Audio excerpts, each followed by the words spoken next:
तो दुनिया के सभी धर्मों में आपस में मतभेद है। एक पूरब मुँह करके पूजा करने का विधान करता है, तो दूसरा पश्चिम की ओर। एक जानवर का गला रेतने के लिए कहता है, तो दूसरा एक हाथ से गर्दन साफ करने को।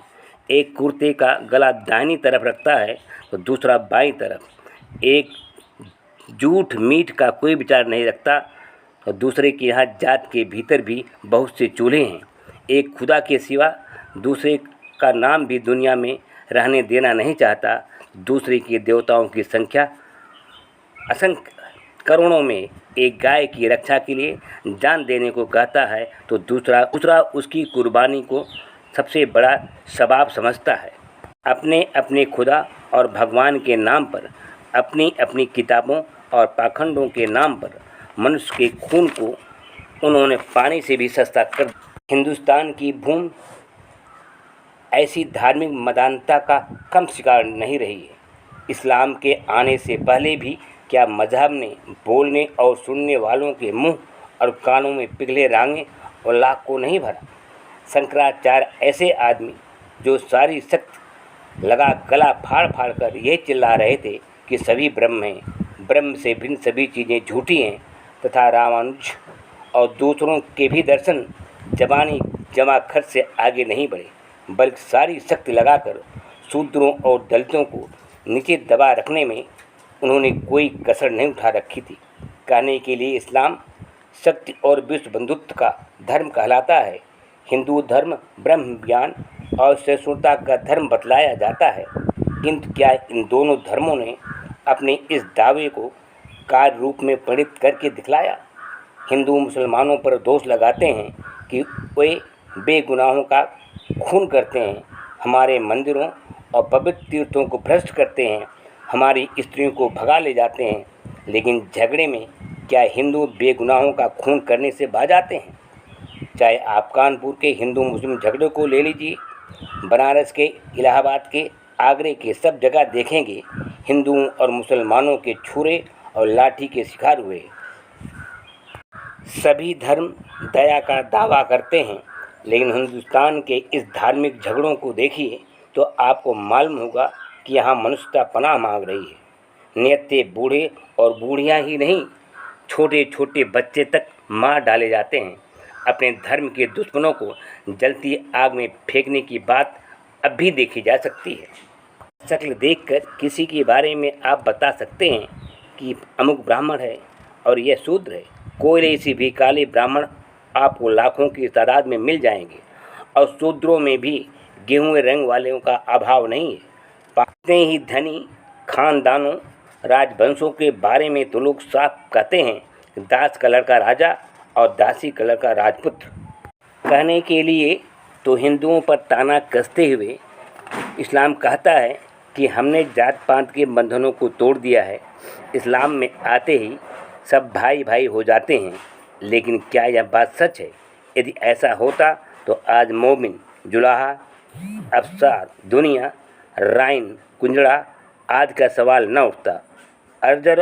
अर्जल और अशरफ का शब्द किसी के मुंह पर न आता। सैयद, शेख, मलिक, पठान उसी तरह का ख्याल अपने से छोटी जातियों पे रखते हैं जैसा कि हिंदुओं की बड़ी जाति वाले। खाने के बारे में छूट छाट कम है, और वह तो अब हिंदुओं में भी कम होता जा रहा है।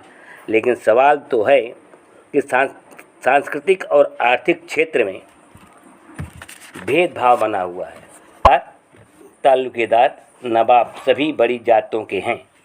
हिंदुस्तानियों में से 4-5 करोड़ आदमियों ने हिंदुओं के सामाजिक, आर्थिक और धार्मिक अत्याचारों से त्राण पाने के लिए इस्लाम की शरण ली। लेकिन इस्लाम की बड़ी जात के लोगों ने क्या उन्हें अपने यहाँ पनपने दिया? 700 वर्ष बाद भी आज गांव का मोमिन जमींदारों और बड़ी जातों के जुल्म का वैसा ही शिकार है जैसा कि उनका पड़ोसी कानू कुर्मी। हिंदुओं से झगड़कर अंग्रेज़ों की खुशामद करके काउंसिलों की सीटों, सरकारी नौकरियों में अपने लिए संख्या सुरक्षित कराई जाती है, लेकिन जब उस संख्या को अपने भीतर वितरण करने का अवसर आता है, तब उनमें से प्रायः सभी को बड़ी जाति वाले सैयद और शेख अपने हाथ में ले लेते हैं। 60-60, 70-70% संख्या रखने वाले मोमिन और अंसार मुंह ताकते रह जाते हैं बेचारे। बहाना किया जाता है कि उनमें इतनी शिक्षा नहीं है, लेकिन 700 और 1000 बरस बाद भी यदि वो शिक्षा में इतने पिछड़े हुए हैं तो इसमें किसका दोष है? ये दोष किसके ऊपर है? उन्हें कब शिक्षित होने का अवसर दिया गया? जब पढ़ाने का अवसर आया, छात्रवृत्ति देने का मौका आया, तब तो ध्यान अपने भाई बंधुओं की तरफ चला गया। मोमिन और अंसार, बावर्ची और चपरासी खिदमतगार हुक्का बरदार के काम के लिए बने हैं। उनमें से कोई यदि शिक्षित हो भी जाता है तो उसकी सिफारिश के लिए अपनी जात में वैसा प्रभावशाली व्यक्ति ही नहीं मिलता, और बाहर वाले अपने भाई बंध को छोड़कर उनकी कोई तरजीह ही नहीं देते। नौकरियों और पदों के लिए इतनी दौड़ धूप, इतनी जद्दोजहद सिर्फ खिदमत कौम पर और देश सेवा के लिए नहीं, यह है रुपयों के लिए, इज्जत और आराम की ज़िंदगी बसर करने के लिए। हिंदू और मुसलमान फर्क धर्म रखने के कारण क्या उनकी अलग जाति हो सकती है, जिसकी नसों में उन्हीं पूर्वजों का खून बह रहा है जो इसी देश में पैदा हुए और पले? फिर दाढ़ी और चुटिया, पूरब और पश्चिम की नमाज क्या उन्हें अलग कौम साबित कर सकती है? क्या खून पानी से गाढ़ा नहीं होता?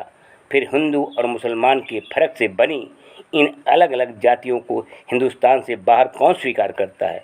जापान में जाइए या जर्मनी, ईरान जाइए या तुर्की, सभी जगह हमें हिंदी और इंडियन कहकर पुकारा जाता है।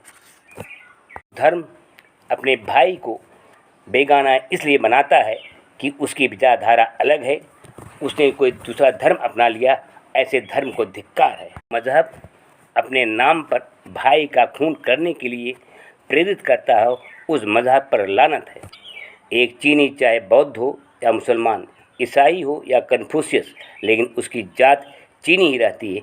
एक जापानी चाहे बौद्ध हो या सिंतो धर्मी, लेकिन उसकी जात जापानी ही रहती है। एक ईरानी चाहे वह मुसलमान हो या जरतुस्त, किंतु वह अपने लिए ईरानी छोड़ दूसरा नाम स्वीकार करने के लिए तैयार नहीं है। तो हम हिंदुओं के मज़हब को टुकड़े टुकड़े में बांटने को क्यों तैयार हैं, और इस नाजायज़ हरकतों को हम क्यों बर्दाश्त करें? मज़हब नहीं सिखाता आपस में बैर रखना, इस सफ़ेद झूठ का क्या ठिकाना?